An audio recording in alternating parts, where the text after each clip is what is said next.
we can go ahead and get started. So, Darren is a really seasoned marketing leader who's had experience across multiple industries, but most recently in healthcare, specifically longevity, wellness, and prevention. I had a chance to work with Darren for a couple of years at Modern Age. He was the chief marketing officer at Modern Age for about a year and a half. While he was with us, we were trying to define a new category. This space has matured quite a bit over the last couple of years since Modern Age kind of wound up.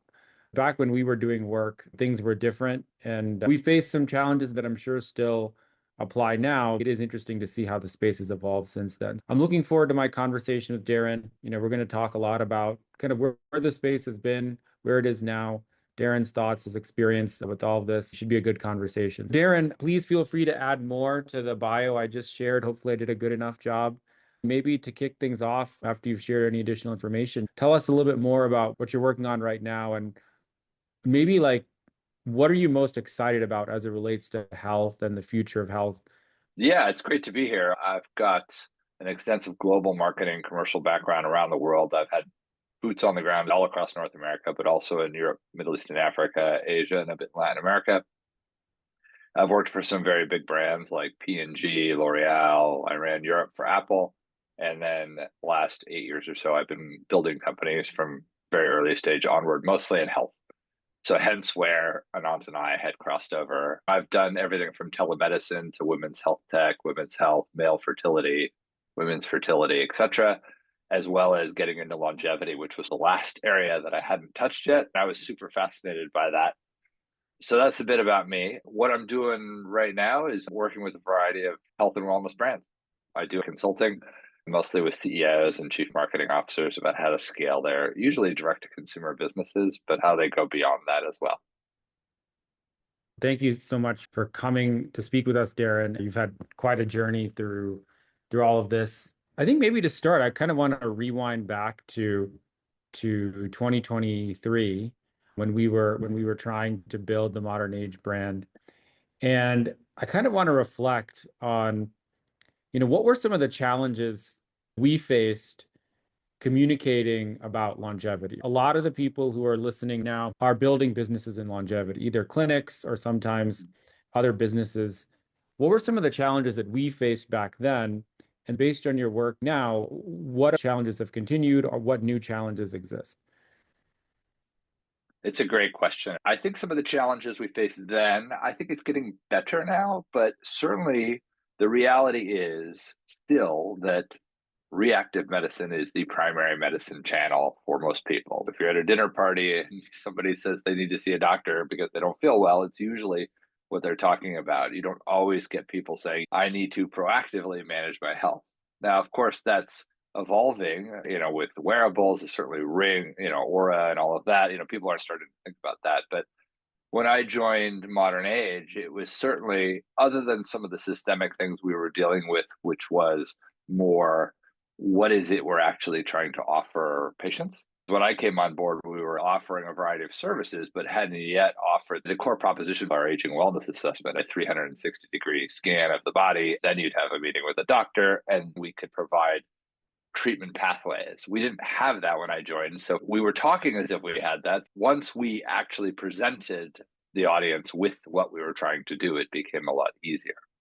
I do find that because a lot of the folks in the space are medical practitioners or clinicians, which is phenomenal. My family, I come from a family of physicians, although I am not one. I have a lot of appreciation for that. Oftentimes, those people in the space are the most knowledgeable about it and the most interested in it. Sometimes we forget that the general audience does not know that. They are still at step 0, and we are already at step 10 saying this is the way you should live your life. So it's really thinking about what you're trying to build. How do you want to present it? And who is the audience? Are you only targeting people who are already there, which will probably be a relatively small audience, because the percentage of people that are fully into longevity are going to be a lot smaller than the mass population. Yeah, you said a lot there. And the product you were alluding to was this thing that we call the aging wellness assessment. And in a lot of ways, that was kind of function health before function health existed. We were first to market with this concept. We were tracking function, and they were very small at the time. I don't think we were too concerned about them. We were more looking at Life Force as the main competitor. They had an assessment. It just goes to show you how quickly things can change. I think we found real traction with this hero product. We don't need to get into the details of modern age, but I think we could have been very successful. And I'm sure it's something you think about, I think about a lot. When I see Function Health raising like $300 million. How the world has changed in just a few years, or what Yeah, I investors know, will pay man. for. I think one of the points you brought up earlier applies to pretty much everyone here who's listening, which is that it has to be clear what you do. And I think when you joined Modern Age, we were doing a lot. Like we had a whole bunch of things. We were doing IV therapy, different skin treatments. We had this sexual health and wellness business where we were doing Emsella treatments. We were doing these kind of hormone consults. We were doing a lot of things. And I think it was very unclear to people what we were actually doing. And people made up their own minds about what they thought we were. And what that ended up being was basically a med spa that did aesthetic treatments primarily. And so that was the battle we were fighting constantly. So I think that was the hot dog that people saw us as when we were trying to be this more attractive pizza. It makes it. Yeah, I go think at ahead. the Go ahead. time, Anant, you and I were talking about it, I was fairly vocal about it. I really felt, and I'm sure we knew it because we were in a rush to try to just generate revenue while you build the actual plane. The reality was, is we had sort of put the cart before the horse. We were already Mhm. selling the avenues of treatment that a physician might recommend or a clinician might recommend. It could be Emsella or whatever, or Botox. It could have been any of those things, but we were actually selling them up front as opposed to actually going through a door by which then we could guide them through those things. So we didn't have that aging wellness assessment. Once we had that, then those doors made sense because otherwise we were just competing against the med spas of the world. Yeah, yeah. We didn't have like the why. We didn't have like, we had a lot of what. We didn't have a lot of why. And I remember that was something that we really spent a Yeah, lot of time, talking about on our one-on-ones and even as yeah. groups. It's really challenging. And I think I want to acknowledge that it was challenging for us, and I'm sure it's going to be challenging for a lot of you because you can make money in so many different ways, like hydrofacials and IVs. And once you have that revenue going, it can feel uncomfortable to start talking about things in a focused way where you're not talking about these other things that are making you money. But that's the discomfort that you have to live with. And navigating that discomfort can sometimes help you unlock, like, hey, this is the thing that's going to drive the next level of growth for your business. So that was definitely something that I remember us struggling with. If Mhm. you were to start Modern Age all over again, what would you do differently? And how would you think, specifically from a marketing lens? Yeah, that's an excellent question. And I think this really applies to anybody on the call. This isn't just health centric. Every company I work with, the number one issue usually is what is it we think we do? And Mhm. why do we do it? I usually say go to whatever website you've created if you have one and look at what you're saying there. Is that actually what you're trying to communicate? I find oftentimes with early stage clients or people that are scaling and just raising money, there's a disconnect or they're trying to over communicate. We want to just communicate everything we could possibly do. People just don't have the time to figure it out. So you need to nail it in a singular sentence. If I were starting all over again, I would have gone there right away and not necessarily launched all the services, but exactly what are we trying to build? What is the why? Like, why should anybody care? And then how are we going to articulate that so that people go? I usually say, you're at a dinner party, somebody comes up to you and says, what are you doing? You're like, I'm the chief medical officer at Modern Age. Oh, tell me what Modern Age does. Why is that so special? And your ability to articulate that in 15 seconds where people go, wow, that's amazing. I can't wait to hear more about that. Those are the kinds of feedback you want to get when you nail your proposition. Oftentimes we spend 5 minutes explaining it to somebody at a dinner party and then they Yeah. finally sort of get it. That's where usually the test is if you can explain it to somebody simply. To answer your question, I think I would go back to trying to nail that. What is it we want to do and why is it we want to do it? A lot of companies spend time on what they do. So they say, we are a longevity company. We deliver the following services.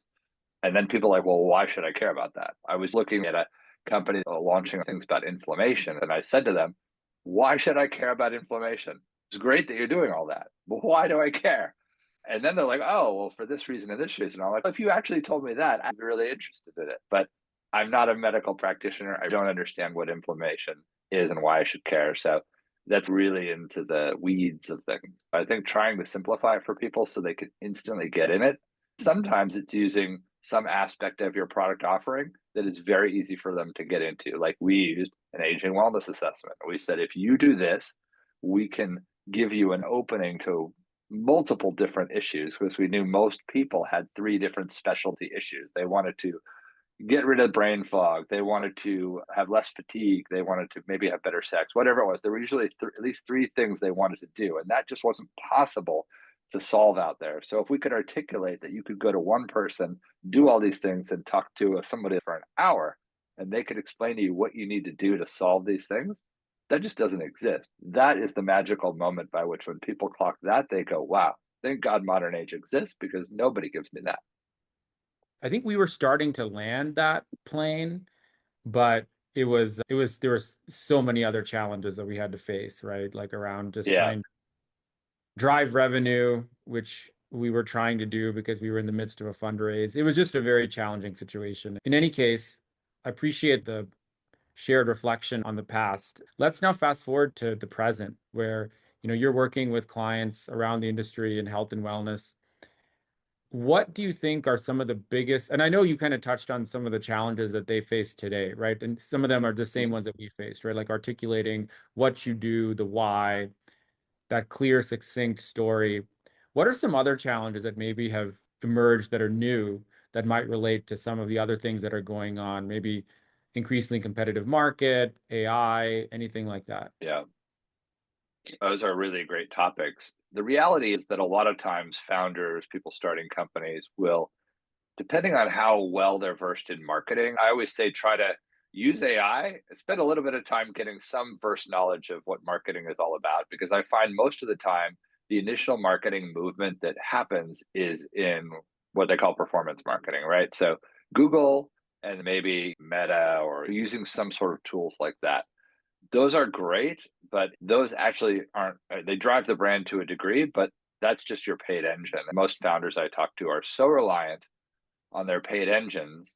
They initially see some response from that, and then it gets very expensive, usually because the difference between those channels is that they're all your paid channels, but we're not worrying about your other channels. Nowadays, you would go to Google and do some paid ads so that as soon as you type in something around longevity, then your firm hopefully pops up to the top in a sponsored area. Well, now you've got AI doing that. The world is now moving toward what they're calling a zero click, which is immediately seeing an AI result from Google, and you can click in that AI result and go right to the thing.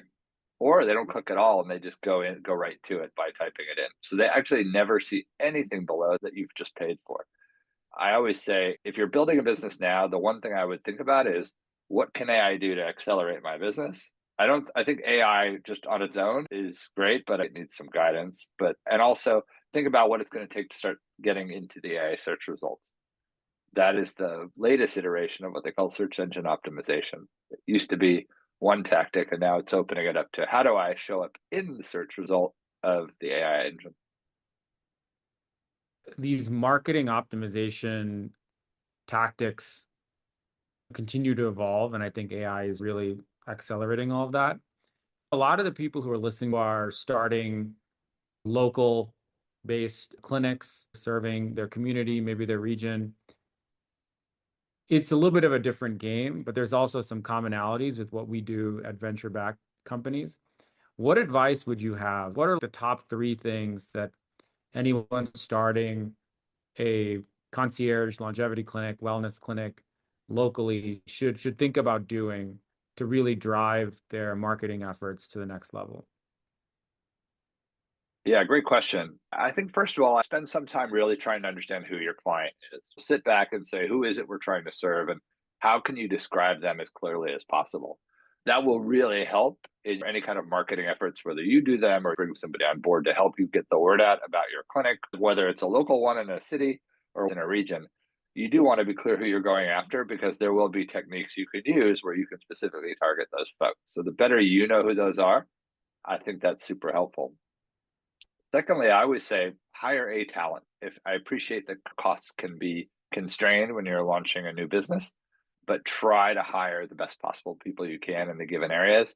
I think there can be a tendency to say, well, I'll just hire a really junior talent because they're inexpensive and they'll probably be able to help me. But in some cases, I find if they've actually never done it before, they're going to spend more time trying to figure it out. And ultimately, you're going to probably be on top of it and it can cost you a lot of money. So I always say, really be thoughtful about that. And third of all, you're going to get a lot of pressure to look at AI solutions, and there's AI solutions for everything. And I always say, just because it's an AI solution doesn't mean it does it for you. It still requires some hand holding and some guidance. And usually that guidance needs to be knowledgeable in the area you're trying to do. So I've got a variety of CEOs now that say I have to do AI everything. Everything needs to be AI because AI is the future. And I think that's phenomenal. But it's overwhelming as well. Your choice for what you can use AI for, there's 50 billion different AI tools out there in all different areas from your operations to your marketing to your clinical support. So really thinking through what are the problems you have in the business and what would I like to find an AI solution for? That's probably the best way to go about that. Got it. I think that's well said. One of the things, just to piggyback on what you said, people will get even more out of things like AI or even like non-AI things like marketing operations if you lean in and start to learn a little bit of learn a little bit about it yourself, right? Because you have to know what you want. You have to know what good looks like. You have to know what the desired result is. Beyond at a level of detail that's just like beyond like, oh, I want it to be good. Yeah. I want to make a lot of money, right? Like you have to have a level of specificity beyond that. And I think that's where I see this in a lot of instances, like certainly on the marketing side, but also on the software and product side. Now there's all these tools that enable people to create apps in minutes.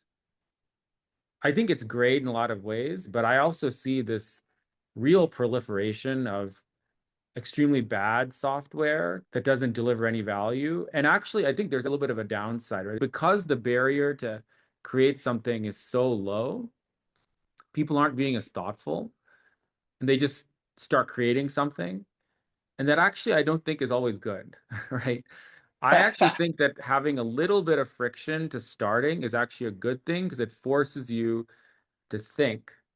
You have to know what you want. You can't just be like, hey, I want a $10 million ARR clinic. Make me my marketing, right? Like that. I feel like Yeah. that's a joke, but I feel like what people actually do are it's kind of like close to that in a lot of ways. And I think you have to think about what you actually want. Otherwise, you'll get a whole bunch of stuff that you didn't want, and you may not even understand what it is. That happens in AI coding, where people will build apps and they'll show them to me. Like there's all these features that they don't even know what they are. They don't even work. I'm like, why'd you have this? They're like, oh, I don't know. It's just there. Anyway, your point about, really understanding who you're serving, what you're going to provide them. I think it's just so honestly, there's like no AI. You got to think about that yourself without any AI before you start engaging AI. What do you think about that? Yeah, I think have a view initially about what you want to do and how you want to approach things. I think AI can be super helpful as a thinking partner, using it as a second person to bounce ideas off of and give you a view. I always say, as a practitioner in certain areas, and I'm sure you see this as well, Anant, if you were to query ChatGPT and have a conversation with it, especially if you're a domain expert, you will start to see the areas that fall down. It's always great to get involved with AI anyway. So if anybody isn't, I just say start in basic ways and get familiar with it because the more you understand, at least from a chat GPT or a Gemini perspective, it will really help you understand the capabilities and where its limitations are. And when you understand the limitations of it, then you have a better understanding of how to use it. Most people I know are like, yeah, we should be using AI, but some people don't know where to start. So I just say start with the basics. Just use a chat GPT and start to get comfortable with how to query it. Look at some online resources because there is an art to using those tools too. It involves you actually knowing how to talk to it and to query up what you want, as opposed to just saying, make me a marketing plan, because then you'll get a whole lot of nonsense, I find. Well, I know we're coming up on the half hour, so if people have any questions for Darren, feel free to pop them in the chat. One question that I have for you, and this is getting into specific tactics. At what stage do you think it's worth it for a local clinic or local business to start investing in paid social, paid ads? Or like at what point does it make sense to start getting that flywheel going? How would you think about that? Yeah, it's a really good question. I think generally what I would first do is your organic stuff. When you start putting paid anything down, you need to be clear on what your proposition is. If you think it's not clear what you're trying to say, you're going to find out really quickly why it isn't that clear. You're going to find that the response rate is low and therefore it's getting expensive for you. So I would first make sure you're very clear on who you're targeting and what you want to say. At that point, you can start to do other things like putting out content, going onto social media, posting about what you're doing. You can certainly do a bit of paid search if you want, so that if people are Googling for your area of expertise, you rise up to the top. May not rise up into the LLMs or the AI engines, but at least you show up and be creative where you need to be. If you know where your audience lives, that's where you need to show up. It may or may not be in Facebook, or Instagram, or TikTok. It depends on what you're doing and whether it seems relevant as well that you show up there, and how do you want to show up. Those video content areas are all about being native and authentic. We saw that firsthand. The things that worked for us at Modern Age, particularly clinical, were high value content, but it felt like somebody was talking to you, or interacting with you in real time. It didn't feel staged. And so getting away from things that look like they're being shot. Yeah. What's interesting, one of the things I've been tracking on the growth side has been the rise of, because I remember Modern Age, we were quite dependent on influencer. Like some of our best performing ads were influencer ads. There was that one, or was it like Sweats in the City or something like that? Yeah. They were really good for us, but we were very dependent on that. There was always a negotiation, and then the creative would fatigue, and we'd have to come up with something new. It didn't feel very scalable. The new thing I've been tracking is what's called creator marketing.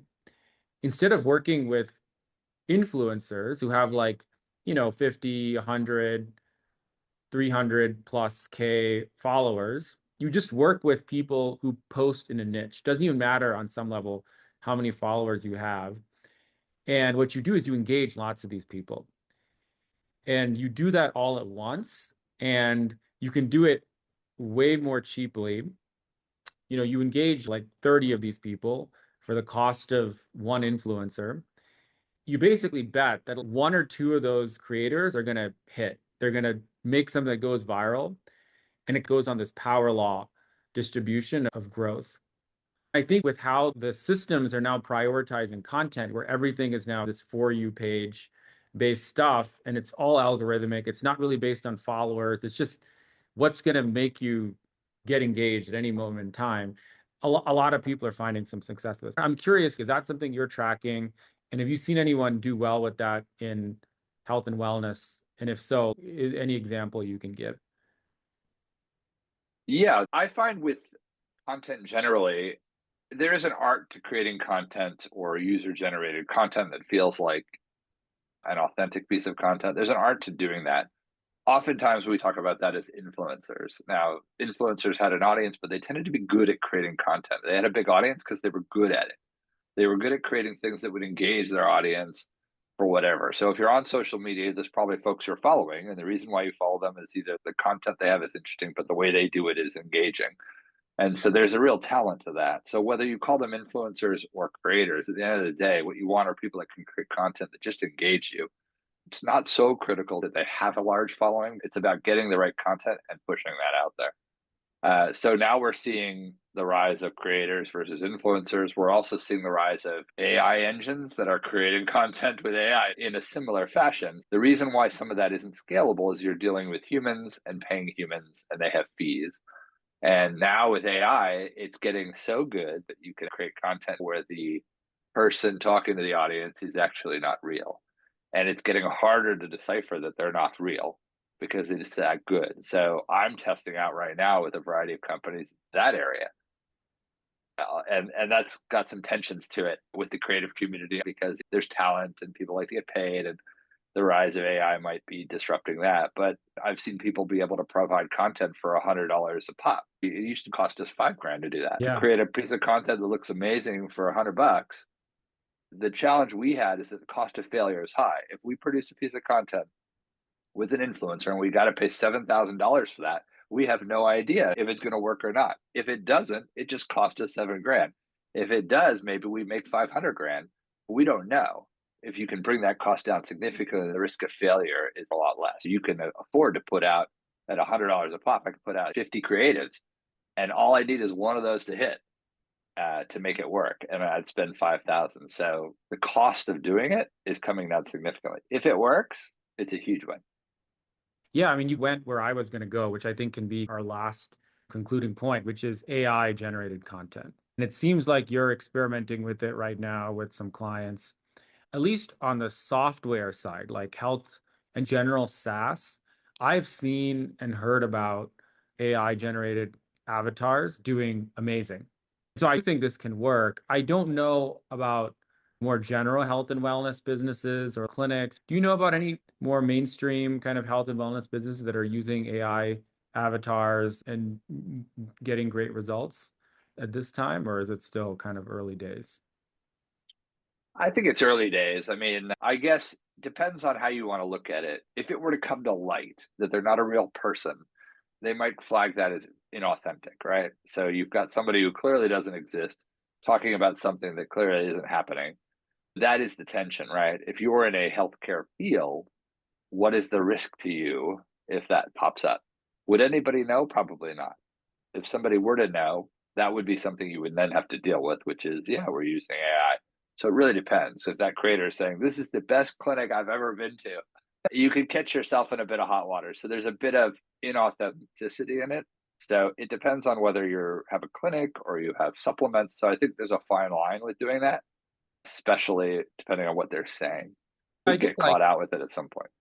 yeah, I think a framework popped into my head around how to use whether or not this is a good idea. And I don't think this is absolute, but based on what you just said, if you as a human are a part of the product in a meaningful way, then this strategy becomes a little bit more risky. If you have a local clinic and you're one of the doctors, you're part of the product. They're coming for the results and the treatments, but also because of you. And so I can see how that is different from like a SaaS, software as a service, some kind of EHR or whatever, where they're not really buying you, the founder, right? Like they're buying the product.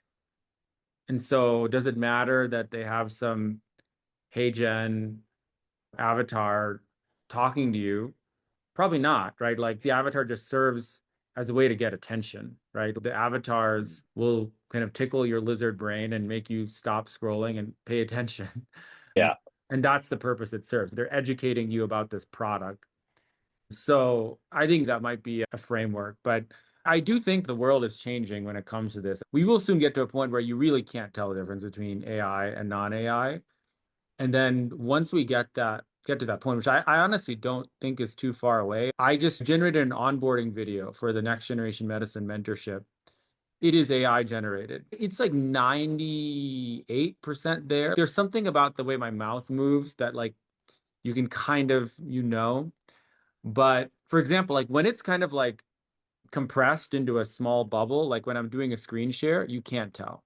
It's only when it's blown up that you can see like, yeah, okay, that's a little bit weird. But I think compared to where we were even a year ago, where it was just so obvious, and now we're like 95% there. In the next year, I feel like we're going to solve this. And at that point, this becomes like, yeah, you can do it unless there's some other things that platforms start to push out that help distinguish AI generated from non-AI generated content. Yeah. That's I wild where find we I are now. Yeah. I find AI is a fantastic human accelerant. It allows us to do things and be in more places at once. So if you've got a single physician at a clinic and you want them to be in the onboarding flow and to welcome people online, you can do that instead of having you have to do it physically. You can have the avatar do it for you. It looks like you, it sounds like you, it brings a warmer environment. I don't think there's anything wrong with that. I think it's fun to play with all that and use that to make it as efficient as possible for you to build your business. If there aren't any further questions, we can go ahead and wrap up. I think this was a really fun conversation, Darren, about the past, the present, and the future. If people have questions about marketing or anything as it relates to their business, I would love if you're willing to if people are interested to reach out to you. And we can facilitate that offline if people are interested. Super interesting, super timely. We should probably check in again in 6 months or a year and see where everything's at and where the world's at that point. So Absolutely. It's been such super a pleasure interesting. to see you again and to chat. Hopefully, it was helpful to the group. Yeah, absolutely. Thank you so much, Darren, and have happy holidays. Thanks a lot. All right, take care, everyone.